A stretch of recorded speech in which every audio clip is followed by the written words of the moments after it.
Welcome to our detailed comparison of two high-performance graphics cards from ASUS's TUF Gaming series, the RTX 4080 Super and the RTX 507 OT. Both cards are designed for gamers and professionals seeking top-notch performance, but they differ in several key areas. In this video, we will delve into their specifications, performance metrics, and overall value to help you make an informed decision.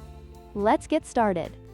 The ASUS TUF Gaming RTX 4080 utilizes the Ada Lovelace architecture, which provides enhanced performance and efficiency, especially in demanding gaming scenarios. In contrast, the RTX 507 OT is built on the Blackwell architecture, offering modern features like DLSS 4. While both architectures are designed for high performance, the Ada Lovelace architecture of the RTX 4080 gives it a slight edge in raw power and capabilities.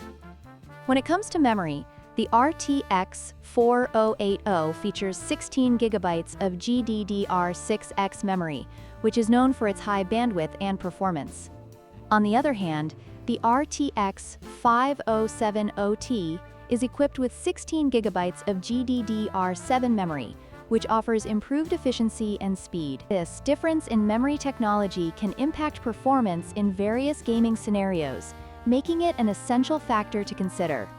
Price is always a crucial factor when choosing a graphics card. The RTX 4080 is priced at $1,099, making it a premium option for those seeking top-tier performance. Conversely, the RTX 507 OT comes in at a more affordable $999, providing excellent value for gamers looking for high performance without breaking the bank. This price difference may influence your decision based on your budget and performance needs.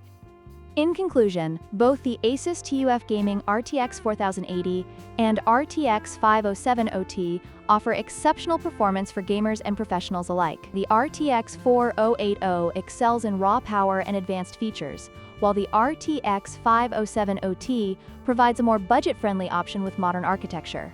Ultimately, your choice will depend on your specific needs and budget. If you found this comparison helpful, please like, share, and subscribe for more content.